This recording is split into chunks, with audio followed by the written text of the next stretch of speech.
మత్స్యకార కుటుంబాలకందరికీ ఇళ్లు నిర్మించేందుకు హౌసింగ్ రుణాలను ఎన్డీఏ కూటమి ప్రభుత్వం మంజూరు చేస్తుందని, మత్స్యకార కుటుంబాలకు తాను అన్ని విధాలుగా అండగా ఉంటానని తెలుగుదేశం పార్టీ రాష్ట్ర అధికార ప్రతినిధి పిఠాపురం మాజీ ఎమ్మెల్యే వర్మ పేర్కొన్నారు. పిఠాపురం తెలుగుదేశం పార్టీ కార్యాలయంలో కొత్తపల్లి మండలం ముప్పాడ తీర ప్రాంత గ్రామమైన సూరాడపేటకు చెందిన మత్స్యకార మహిళలు మాజీ ఎమ్మెల్యే వర్మను కలిశారు.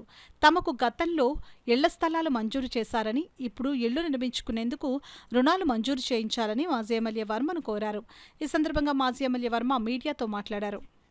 సముద్రపు కోత గురైన వాళ్ళకి సుమారు 180 సైట్లు ఇవ్వడం జరిగింది. అందులో కొంతమందికి లోన్స్ వచ్చినాయి, లోన్స్ వచ్చి ఆగిపోయినాయి, కట్టలేదు. కొంతమందికి లోన్స్ రాలేదు.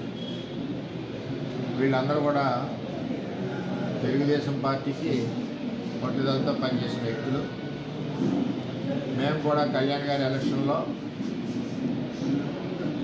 మేము కూడా హామీ ఇవ్వడం జరిగింది.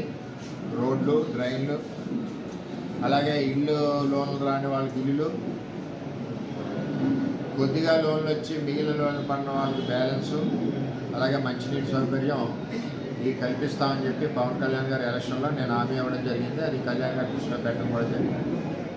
ఏది ఏమైనా ఈ కాలనీలో అందరికీ కూడా ఇప్పుడు ఏవైతే మేము ఎలక్షన్లో హామీ ఇచ్చామో దాని ప్రకారం అన్ని సమస్యలు తీరుస్తామని చెప్పి ఈరోజు కాలనీ వాసులందరికీ తెలియజేస్తున్నాం.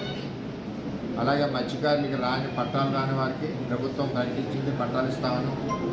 మరి దగ్గరలోనే భూమి తీసుకుని రాబోయే రోజుల్లో మరి చంద్రబాబు నాయుడు గారు, పవన్ కళ్యాణ్ గారు, నరేంద్ర మోడీ గారి కూటమి ప్రభుత్వం పట్టాలు కూడా ప్రజలందరికీ, పేదవాళ్ళకి ఇచ్చే ఆలోచన ఉంది కాబట్టి ఆ కార్యక్రమం కూడా జరుగుతుందని చెప్తే